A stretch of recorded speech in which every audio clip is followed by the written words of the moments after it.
disaster. What about the CAA? National scandal. One at a time. We lost both engines, searching for a place to land.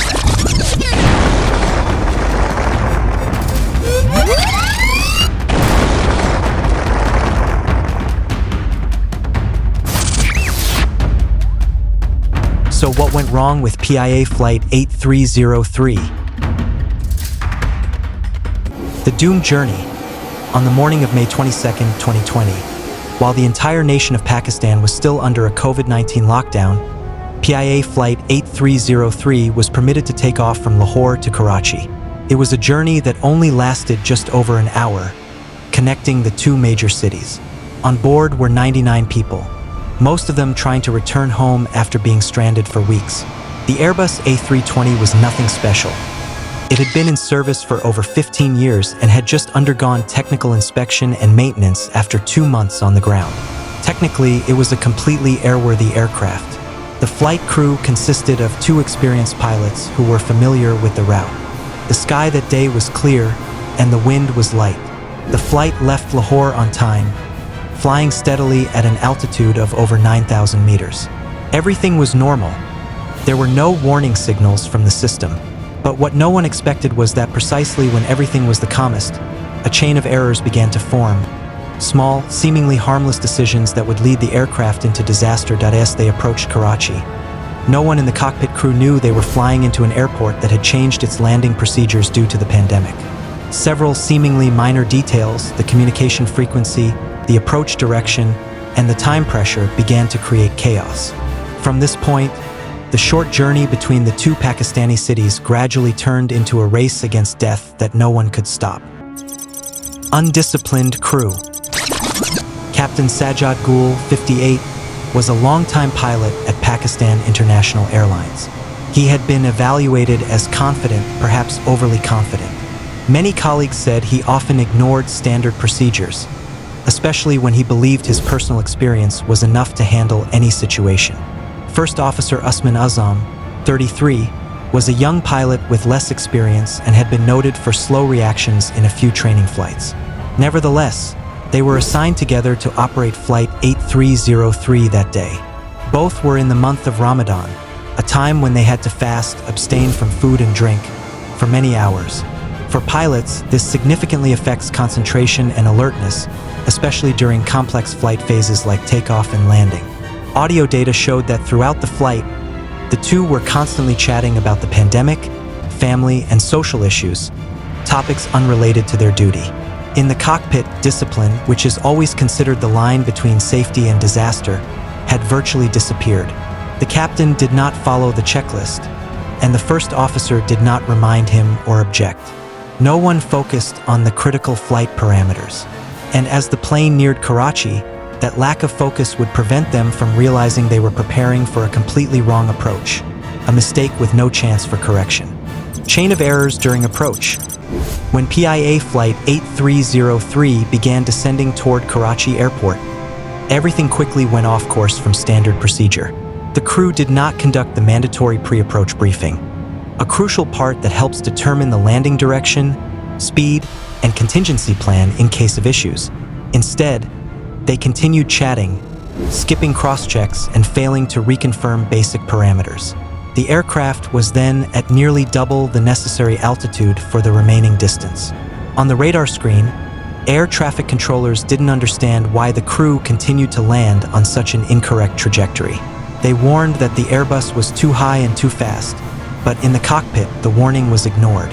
The captain decided to proceed with the approach anyway, a choice that any pilot would understand as a major risk. When the aircraft passed 5,000 feet, its speed was still nearly 100 kilometers per hour above the standard. The unstable approach warning sounded continuously, but neither pilot called for a go-around. They believed they could land safely, despite technical limits and advice from the control tower. In the world of aviation, a chain of small errors often kills more than one big mistake. And at this moment, that chain had formed from overconfidence, lack of discipline, and a stubborn decision that would turn into an irreversible tragedy in just a few minutes. The first disastrous landing. As the Airbus A320 approached Karachi's runway 25L, all parameters were incorrect. The plane was too high, too fast, and most critically, the landing gear had not been deployed. Despite this, the captain continued the landing, ignoring the series of urgent warnings sounding in the cockpit. The aircraft touched down hard on the runway with its belly. Both engines, located under the wings, scraped directly against the ground at a speed of nearly 300 kilometers per hour. A sound of grinding metal, a series of sparks, and smoke erupted from beneath the fuselage. In seconds, the control system registered a sudden increase in engine temperature, multiple sensor failures, and oil pressure dropping to zero. Ground radar stations saw the aircraft skid on the runway with a fire trail hundreds of meters long. But instead of stopping, the captain decided to perform a go-around. That is, increase thrust and circle back for a second landing attempt. That decision went against all safety rules. Both engines were severely damaged after the impact and were no longer capable of stable operation. The Airbus struggled to leave the ground, leaving a trail of black smoke behind. In that moment, they had crossed the boundary between control and loss of control. From here, PIA Flight 8303 was no longer a normal journey.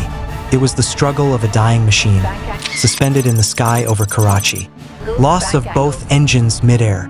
As the Airbus A320 attempted to climb back up after the failed landing, both engines were critically compromised. The fan blades were torn, the engine casing was scorched, and oil was leaking out. For the first few minutes, the engine still generated some thrust, but the indicators began to drop rapidly. Pressure detected. Oil pressure decreased, temperature exceeded. temperature spiked, and the warning system sounded continuously. Then, almost simultaneously, both engines stopped working. The characteristic roaring sound of the jet vanished, replaced by a chilling silence. The Airbus was now just gliding through the air by inertia, like an iron bird that had lost its wings. No thrust, no ability to regain altitude. The crew attempted to restart the engines, but failed. Fuel remained, but the engines were completely dead after the previous impact. The main electrical power also disappeared, leaving only a small device called the ram air turbine, an emergency windmill, providing limited energy to a few basic systems: radio, flight controls, and some cockpit equipment. From the ground, air traffic control only heard a short, urgent voice. We lost both We engines. have lost engines. Searching for a Looking place to for a land. place to land. The aircraft was now just a huge metal mass, silently gliding over the sky of Karachi, with no chance of flying again. Desperate effort and the final crash. The Airbus A320 glided through the air at an altitude of just a few hundred meters, heading towards Jinnah Airport, Karachi. In the cockpit, nearly all systems were paralyzed. No thrust, no time. The captain attempted to steer the plane toward the runway, hoping to glide down by inertia. But in that situation, any wrong maneuver could cause the aircraft to freefall. When the distance to the airport was just over a kilometer, the captain decided to lower the landing gear to prepare for impact. It was a professional reflex, but also the final mistake. Lowering the gear increased air resistance, causing the speed to drop faster. The aircraft began to lose altitude at an uncontrollable rate. The warning system emitted a piercing sound: stall, stall, meaning the plane was falling due to a lack of lift. In the final seconds, they tried to pull the control stick to keep the nose up, but there was not enough power to continue flying. At 2:39 p.m., PIA 8303 crashed into the Model Colony residential area, just over a kilometer from the runway threshold. A fireball erupted in the crowded neighborhood. 97 people died, only 2 survived. On the ground, houses were destroyed, but most residents escaped death. The subsequent investigation confirmed it was not a technical fault, but a chain of human errors, starting with overconfidence and ending in tragedy. Consequences and national scandal. One at a time. We will address. While smoke was still rising over Model Colony, the Pakistan Investigation Commission quickly began its work. The black box was found, data was analyzed, and the truth gradually emerged. Not a technical fault, but human error. The 2 pilots had ignored landing procedures, bypassed a series of warnings, and discussed unrelated topics throughout the most critical phase of the flight. That lack of concentration turned a routine flight into a disaster. When the official report was released, the public was shaken. Not just because of the negligence in the cockpit, but because of what happened next. Pakistan's Minister of Aviation revealed that nearly 40% of the country's pilots had invalid licenses or had used proxies to take exams. The entire aviation industry was dragged into a crisis of confidence. A number of international airlines immediately banned Pakistani pilots from operating their aircraft. The European Union suspended all of PIA's operations in European airspace, and the US did the same.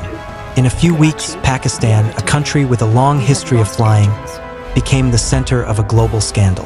The PIA 8303 crash not only took the lives of 97 people, it exposed a deeper illness, looseness in training, overconfidence in oversight, and a system that had forgotten that in aviation,